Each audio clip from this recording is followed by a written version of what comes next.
Dahulu kala, ada seorang raja yang memiliki 10 orang putri yang cantik-cantik. Sang raja dikenal sebagai raja yang bijaksana, tetapi ia terlalu sibuk dengan kepemimpinannya. Karena itu, ia tidak mampu untuk mendidik anak-anaknya. Istri sang raja sudah meninggal dunia ketika melahirkan anaknya yang bungsu, sehingga anak sang raja diasuh oleh inang pengasuh. Putri-putri raja menjadi manja dan nakal. Mereka hanya suka bermain di danau. Mereka tak mau belajar dan juga tak mau membantu ayah mereka. Pertengkaran sering terjadi di antara mereka. Kesepuluh putri dinamai dengan nama-nama warna. Putri sulung bernama Putri Jambon. Adik-adiknya dinamai Putri Jingga, Putri Nila, Putri Hijau, Putri Kelabu, Putri Orange, Putri Merah Merona, dan Putri Kuning.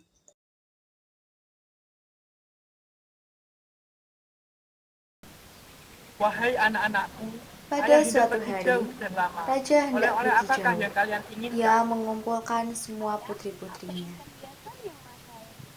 Aku mau pensil yang 9 anak berkilau-kilau, raja Ayah. meminta Kalau hadiah aku yang ingin mahal-mahal sepatu pada mutiara. ayahnya mereka. Aku juga suka Tetapi yang mahal, lain Ayah. halnya dengan Putri Kuning. Ia berpikir Kakak-kakakmu sejenak, telah meminta apa lalu yang telah memegang mereka lengan inginkan. ayahnya. Lantas, apa yang kau inginkan, putriku kuning?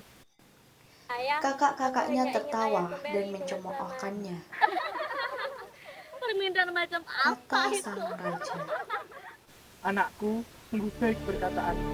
Tentu saja ayah akan pulang dengan selamat dan membawakan hadiah yang indah untukmu.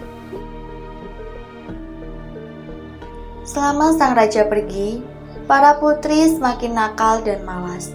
Mereka sering membentak inang pengasuh dan menyuruh pelayan agar menuruti mereka. Karena sibuk menuruti permintaan para putri yang rewel itu, pelayan tak sempat membersihkan taman istana. Putri Kuning sangat sedih melihatnya karena taman adalah tempat kesayangan ayahnya. Tanpa ragu, Putri Kuning mengambil sapu dan mulai membersihkan taman itu. Daun-daun kering dirontokkannya, rumput liar dicabutnya, dan daun-daun pohon dipangkasnya hingga rapi.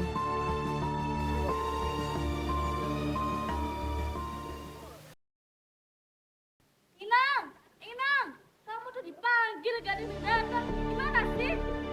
Ih, Kakak-kakak Putri Kuning yang melihat adiknya menyapu tertawa keras-keras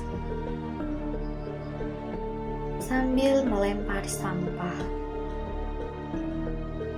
Taman istana yang sudah rapi kembali acak-acakan. Putri Kuning diam saja dan menyapu sampah-sampah itu. Kejadian tersebut terjadi berulang-ulang sampai Putri Kuning kelelahan. Dalam hati, ia bisa merasakan penderitaan para pelayan yang dipaksa mematuhi berbagai perintah kakak-kakaknya. hai pelayan, masih ada kotoran nih. Kakak ini sungguh keterlaluan. Mestinya ayah tak perlu membawakan apa-apa untuk kalian. Misalnya hanya mengganggu saja.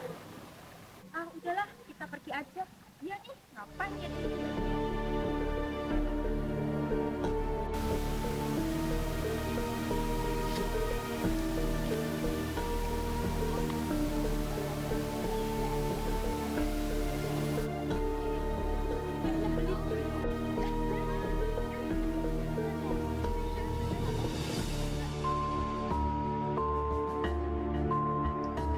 Ketika sang raja tiba di istana, kesembilan putrinya masih bermain di danau, sementara Putri Kuning sedang merangkai bunga di teras istana. Mengetahui hal itu, raja menjadi sangat sedih. Anakku yang rajin dan baik budi, ayahmu tak mampu memberi apa-apa selain kalung batu hijau ini. Bukankah warna kuning warna kesukaanmu? Sudahlah ayah, tak mengapa. Kalung hijau pun cantik. Lihat, serasi benar dengan bajuku yang berwarna kuning. Yang penting, ayah sudah kembali dengan selamat. Akan kubuatkan teh hangat untuk ayah.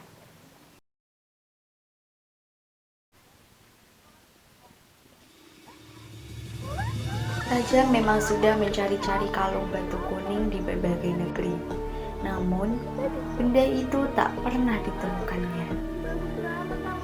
Ketika Putri Kuning sedang membuat teh, kakak-kakaknya berdatangan.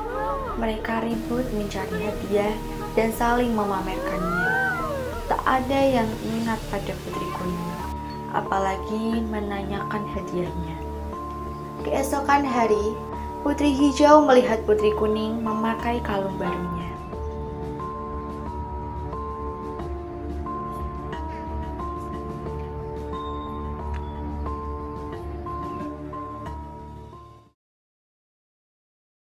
Hai adikku, bagus benar kalungmu ini. Seharusnya kalung ini milikku, karena aku adalah Putri Hijau. Kalung ini milikku, bukan milikmu.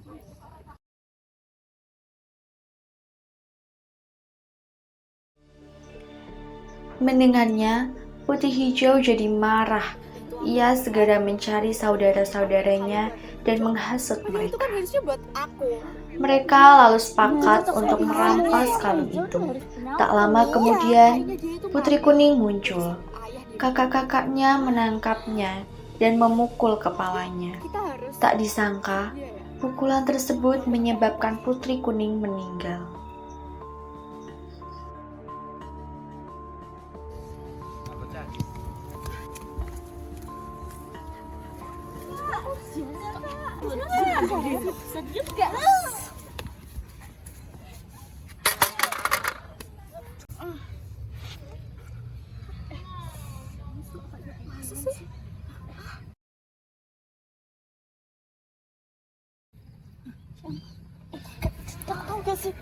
Astaga, kita harus menguburnya.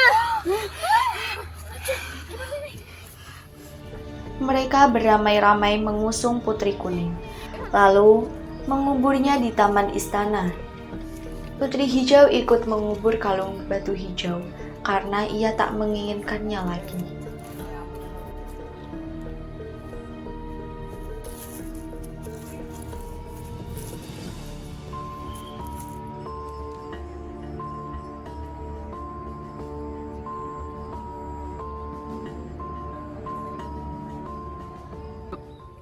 Hai para pengawal, cari dan temukanlah Putri Kuning. Baik, Raja. Sewaktu Raja mencari Putri Kuning, tak ada yang tahu kemana putri itu pergi. Kakak-kakaknya pun Apakah diam kau sering lihat adik berbahasa. bungsumu? Raja sangat marah. Bagaimana kalian bisa tidak tahu? Tentu saja tak ada yang bisa menemukannya. Berhari-hari, berminggu-minggu, berbulan-bulan, tak ada yang berhasil mencarinya. Raja sangat sedih. Raja sendiri sering termenung-menung di taman istana. Sedih memikirkan Putri Kuning yang hilang tak berbekas. Aku ini ayah yang buruk. Biarlah ku kirim anak-anakku ke tempat yang jauh untuk belajar dan mengasah budi pekerti. Suatu hari, tumbuhlah sebuah tanaman di atas kuburan Putri Kuning. Batangnya Sang raja bagaikan heran daun putri. melihatnya. Daunnya bulat berkilau bagai kalung batu hijau. Bunganya kekuning-kuningan dan sangat harum. Tanaman ini mengingatkanku pada Putri Kuning. Baiklah, kan ku beri nama ia Kemuning. Sejak saat itulah bunga kemuning mendapatkan namanya. Bahkan bunga-bunga kemuning bisa digunakan untuk mengharumkan rambut. Batangnya dipakai untuk membuat kotak-kotak yang indah, sedangkan kulit kayunya dibuat orang menjadi bedak.